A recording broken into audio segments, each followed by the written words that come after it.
رسوله الكريم أما بعد أعوذ بالله من الشيطان الرجيم بسم الله الرحمن الرحيم للرجال نصيب مما ترك الوالدان والأقربون وللنساء نصيب مما ترك الوالدان والأقربون مما قل منه أو كثر نصيبا مفروضا وإذا حضر القسمة أولي القربى واليتامى والمساكين فارزقوهم منه وقولوا لهم قولا معروفا وَلْيَخْشَ الَّذِينَ لَوْ تَرَكُوا مِنْ خَلْفِهِمْ ذُرِّيَّةً ضِعَافًا خَافُوا عَلَيْهِمْ فَلْيَتَّقُوا اللَّهَ وَلْيَقُولُوا قَوْلًا سَدِيدًا۔ یہ جو آیت کریمہ ہے قرآن کریم کی بہت ہی اہم آیتوں میں سے ایک آیت ہے۔ یہاں دراصل اللہ رب العالمین یتیموں کے مال کا حکم بیان کرنے کے بعد اب اللہ رب العالمین نے میراث کے احکام اور ورثہ کے درمیان اس کی تقسیم، اس کی کیفیت کو بیان کیا ہے۔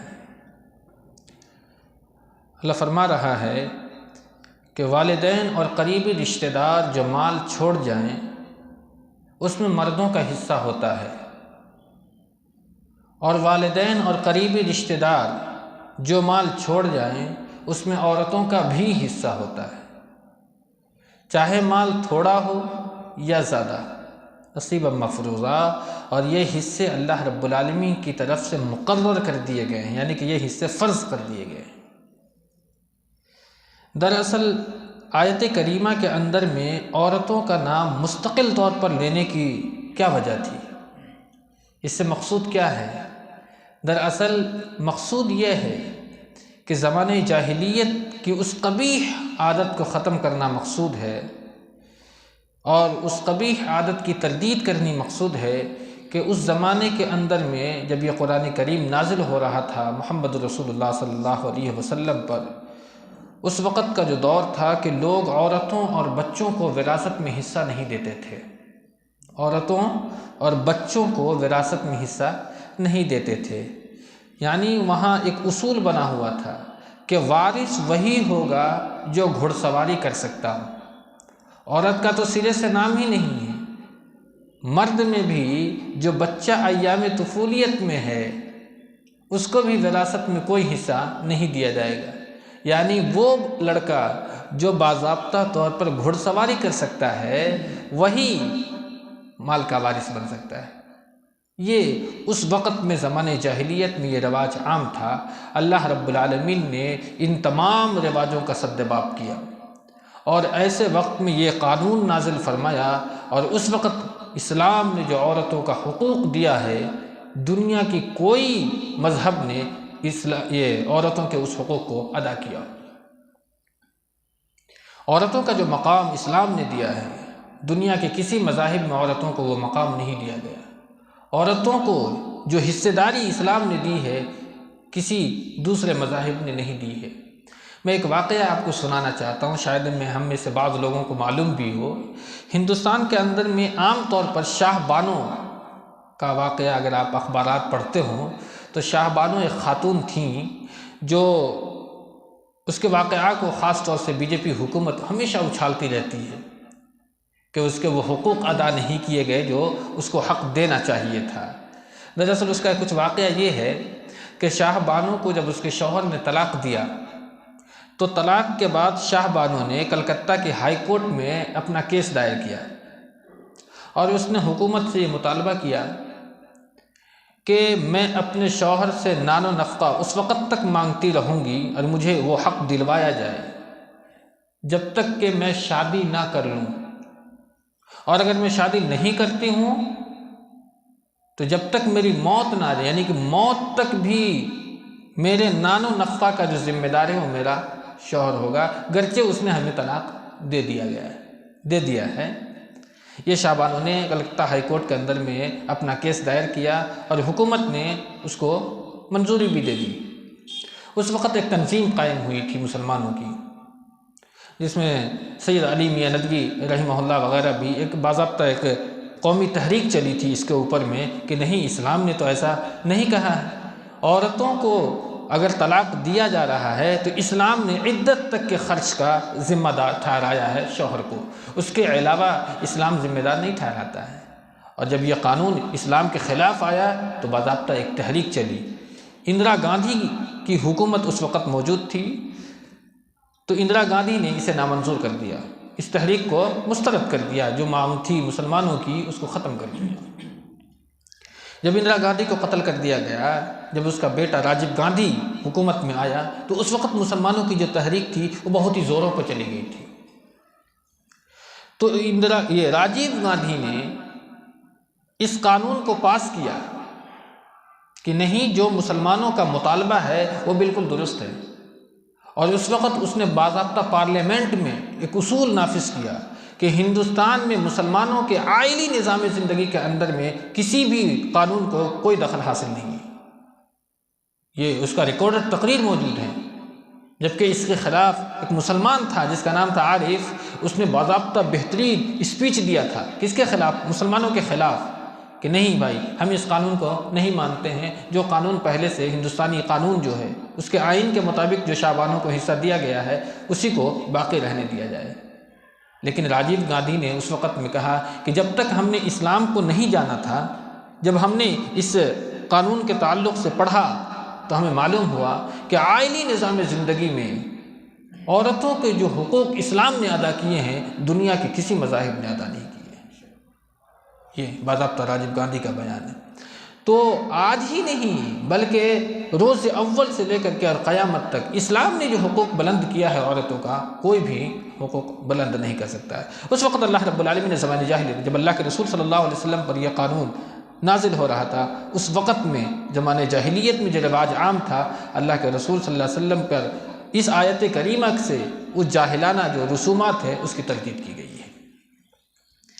للرجال نصیب مما ترک الوالدان والاقربون وللنساء نصیب مما ترک الوالدان والاقربون۔ جس طریقے سے وراثت میں مردوں کا حصہ ہے، اسی طریقے سے وراثت میں عورتوں کا بھی حصہ اللہ رب العالمین نے مقرر فرما دیا ہے۔ یہ تو مقدمہ ہے گویا کہ وراثت کے قانون پر۔ اگلی جو رکوع آنے والی ہے وہ باضابطہ وراثت کے مسائل کو ہی بیان کیا جا رہا ہے، اور اس میں تمام تر قوانین کو بیان کیا گیا ہے کہ کس کو کتنا حصہ کس وقت دیا جائے گا۔ آگے اللہ رب العالمین نے فرمایا مما قل منہ او کثر، یعنی کس قدر تاکید فرمائی ہے اور عورتوں کے حقوق کو دینے میں کس قدر زور دیا ہے کہ دولت چاہے تھوڑی ہو چاہے زیادہ ہو۔ ایسا ہوتا ہے کہ تھوڑی سی دولت ہے، کیا کس کو کتنا کتنا دیا جائے؟ اللہ نے کہا نہیں، تھوڑی ہو یا زیادہ ہو تمہیں دینا ضرور ہے، نصیبا مفروضہ۔ یہ حق اللہ رب العالمین نے تمہارے اوپر میں فرض قرار دیا ہے، گرچہ مسلمانوں نے اس کو نہیں مانا۔ یہ مسلمانوں کی بدقسمتی ہے کہ پنجاب کے اندر میں خود مسلمانوں نے احتجاج کیا کہ ہم قرآن کے اس قانون کو نہیں مانتے۔ قرآن نے جو وراثت کے قانون میں عورتوں کا حصہ مقرر کیا ہے ہم اسے تسلیم نہیں کرتے ہیں، ہم تو وہ رواجی زندگی گزاریں گے جو ہمارے یہاں رواج ہے، عورتوں کے حقوق ہم نہیں دیں گے۔ اب پڑھیں تو انسانی روح کانپ جاتی ہے کہ ایک مسلمان کس طریقے سے اس چیز کا مطالبہ کر سکتا ہے کہ ہم قانون وراثت کو جو اسلام نے بیان کیا ہے اس کو نہیں تسلیم کرتے ہیں۔ بہرحال بات طویل ہو جائے گی۔ وَإِذَا حَضَرَ الْقِسْمَةَ أُولُو الْقُرْبَى وَالْيَتَامَى وَالْمَسَاكِينَ، اور اگر تقسیم میراث کے وقت میں رشتہ دار، ایتام، مساکین موجود ہوں تو انہیں بھی اس حصہ میں سے کچھ دے دو۔ یہ قانون دیکھیے اسلام نے کس طریقے سے ہمدردی کا، اخوت و بھائی چارگی کا ایک مثال قائم کی ہے اسلام نے، کہ اگر وراثت کی تقسیم ہو رہی ہے تو کچھ احباب پہنچ جاتے ہیں، کچھ غریب طبقے کے لوگ پہنچ جاتے ہیں، یتیم اور مسکین لوگ بھی پہنچ جاتے ہیں، تو اللہ نے فرمایا کہ تقسیم میراث کے وقت میں اگر کوئی رشتہ دار بھی پہنچ جاتا ہے، یتیم پہنچ جاتا ہے، مسکین پہنچ جاتا ہے، تو چاہیے کہ تمہیں ان کو کچھ نہ کچھ دے دینا چاہیے۔ دراصل اس آیت کریمہ کے تعلق سے ایک ضمنی حکم یہاں بیان کیا گیا ہے کہ جب وراثت کا مال تقسیم ہو رہا ہو اور وہاں ایسے رشتہ دار موجود ہوں جو وراثت میں اس کا حصہ نہ ہو، اور یتیم اور غریب قسم کے لوگ بھی وہاں پہنچ جائیں، تو بطور صدقہ انہیں بھی کچھ نہ کچھ ادا کر دینی چاہیے۔ اس آیت کریمہ کے بارے میں دو رائے ہیں۔ ایک رائے یہ ہے کہ یہ آیت محکم ہے، منسوخ نہیں ہوئی ہے۔ یہ آیت محکم ہے اس لیے کہ منسوخ کے لیے کوئی نہ کوئی حکم اللہ رب العالمین کا آنا چاہیے، ناسخ کوئی نہ کوئی آیت موجود ہونی چاہیے۔ امام بخاری نے ابن عباس رضی اللہ تعالیٰ عنہما سے ایک روایت نقل کی ہے کہ صحابہ اور تابعین کی ایک جماعت کی بھی یہی رائے ہے کہ ورثہ پر یہ حکم واجب ہے، لیکن اس کی کوئی حد مقرر نہیں ہے کہ اس جو آپ کے وراثت کے وقت میں جو لوگ موجود ہیں ان کو کتنا دینا چاہیے۔ دوسری رائے یہ ہے کہ اس آیت کا حکم احکام وراثت کے ذریعے سے منسوخ ہو چکا ہے، لیکن یہ قول اتنا مضبوط نہیں ہے۔ تمام لوگوں کی یہی رائے ہے اور اسی رائے کو ترجیحی حکم حاصل ہے کہ وراثت کی تقسیم کے وقت میں اگر یہ جو آیت کریمہ کے اندر میں بیان کیا گیا ہے وہ اگر وہ لوگ پہنچ جاتے ہیں تو تمہیں چاہیے کہ وہ کچھ نہ کچھ اس میں سے دے دینا چاہیے، اس لیے کہ اگر آپ رشتہ داری یعنی آپ وراثت تقسیم کر رہے ہیں اور ایسے وقت میں ایک یتیم پہنچ جاتا ہے، کون یتیم؟ جو تمہارا خود ہے، تمہارا اپنا ہے۔ تمہارا اپنا مطلب دادا کی موجودگی میں باپ کا انتقال ہو گیا تو پوتا کیا ہے؟ وراثت سے تو محروم ہو گیا، پوتا وراثت سے محروم ہو گیا، دادا کی موجودگی میں باپ کا انتقال ہو گیا، اور تم وراثت تقسیم کر رہے ہو اور وہ پوتا بیچارہ وہاں پہنچ جاتا ہے۔ مال تھوڑا ہو تو ٹھیک ہے، لیکن اگر مال بہت زیادہ ہو تو اس غریب پر، اس یتیم پر کیا گزرے گی؟ اسلام نے ہر چیز کا پاس رکھا ہے، لحاظ رکھا ہے، سب کے جذبات کی قدر کی ہے کہ وہ جو یتیم پوتا پہنچے گا جو وراثت سے محروم ہو گیا صرف اس بنیاد پر کہ اس کے دادا کے رہتے ہوئے اس کا باپ کا انتقال ہو گیا ہے، وہ بیچارہ کیا سوچے گا؟ اسی لیے چاہیے کہ جو وراثت تقسیم ہو رہی ہے، جو لوگ ورثہ ہیں، انہیں چاہیے کہ اس میں سے کچھ نہ کچھ حصہ ان لوگوں کو دے دیا جائے۔ اس کی تفصیل انشاءاللہ جو اگلا رکوع آئے گا اس میں ہم تفصیل سے بیان کریں گے، یہاں تو بس اجمالاً یہ مقدمہ کے طور پر بیان کیا گیا ہے۔ اس لیے کہ اسلام میں وارث 4 لوگ ہوتے ہیں: والدین، بیٹا بیٹی، شوہر بیوی اور بھائی۔ بھائی کا درجہ بعد میں آتا ہے، اس لیے کہ اگر کوئی شخص ہے جو فوت ہو گیا، اس کے پاس بیٹا بیٹی بھی نہیں ہے، اس کی بیوی بھی نہیں ہے، تو بھائی کا درجہ آتا ہے کہ بھائی جو ہے اس کی وراثت میں حصہ دار بنے گا۔ انشاءاللہ اس کی تفصیل آنے والے درس میں کریں گے۔ وَإِذَا حَضَرَ الْقِسْمَةَ أُولُو الْقُرْبَى وَالْيَتَامَى وَالْمَسَاكِينُ فَارْزُقُوهُم مِّنْهُ وَقُولُوا لَهُمْ قَوْلًا مَّعْرُوفًا، اگر تقسیم میراث کے وقت رشتہ دار، یتام اور مساکین موجود ہوں تو انہیں بھی اس میں سے کچھ دے دو اور ان سے نرمی سے بات کرنا ہے۔ اس لیے کہ وراثت تقسیم ہو رہی ہے، کوئی غریب پہنچ گئے، تم کیوں آ گئے؟